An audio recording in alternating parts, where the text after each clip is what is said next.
Hey guys, just out here in the woods today, and I was thinking about the term basic, which I don't really like putting labels on anybody or judging people in that kind of way, but I was just thinking about what people usually describe as basic, like pumpkin spice lattes and all of that. Well, I don't think it's basic if you drink a pumpkin spice latte and you're like, oh, that's tasty. I don't think that's what gets people that feeling that something is basic. I think it's if you take everything that autumn is, all the falling leaves and the mystery and the darker nights and the stories and all of it, and if you take all of that and your only output is it's pumpkin spice latte time. And if you see a movie and the main character is really dynamic and interesting and they go through this whole emotional story arc and their world has changed and there's all this subtlety of emotion and all you take out of it is oh my god. If you watch all of that and all your takeaway is just that ooh, he's hot, that seems basic because it's missing so much.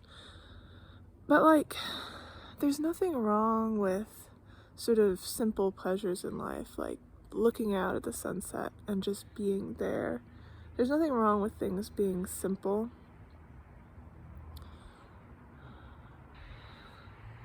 Like, um, like, um, I thought of two different ways that you could appreciate autumn. One that would sort of be expansive and add, and one that would sort of contract and take away. Like you see the beautiful autumn leaves in your yard and you think, oh, that's gorgeous, I'm gonna write a poem about it. Not only are the leaves still in your yard, but now you've got this poem that you can share with friends, and maybe it even adds some of your own personal experience with autumn to the narrative, so it's growing.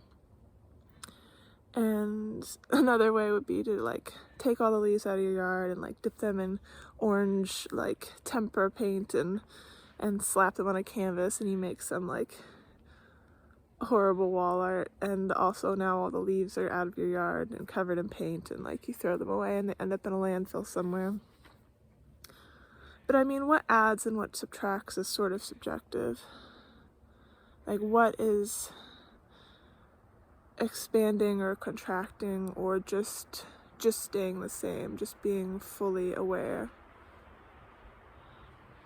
I guess if you take something and you take it down to the lowest common denominator experience, that's definitely leaving something behind.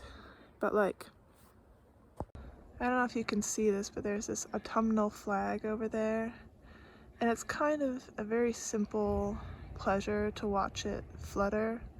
It sort of reminds me of childhood and the decorations they put up in school for fall, and it reminds me of just staying at home for a day, or reminds me of this lady I knew, sort of a older lady, was a family friend, and I used to visit her old house, and she'd have little candies in a jar and stuff. It's a very simple joy, but 10,000 years ago it wouldn't have been so simple.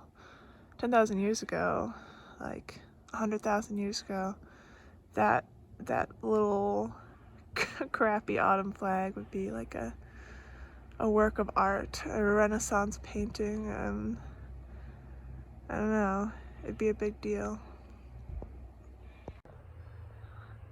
And I guess it seems like some ways of experiencing the world feel like rushing to close the chapter and flip through the book to the very end and get it done and get to something.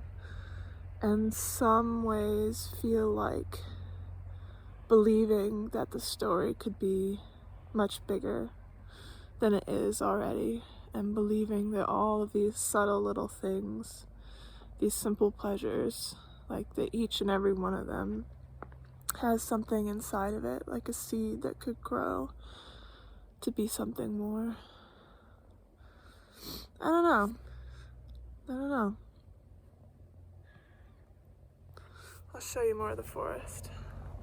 Here's some more forest views. It's really pretty today.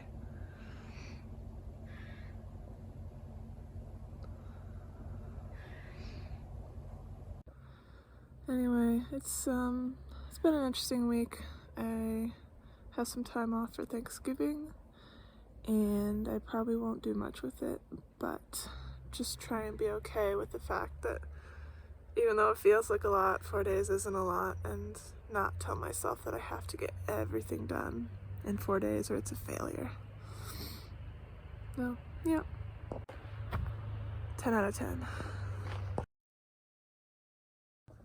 Like, I often say that Zen is sort of like, and it's not a perfect metaphor, but it's like feeling angry and feeling sad and never feeling angry or sad.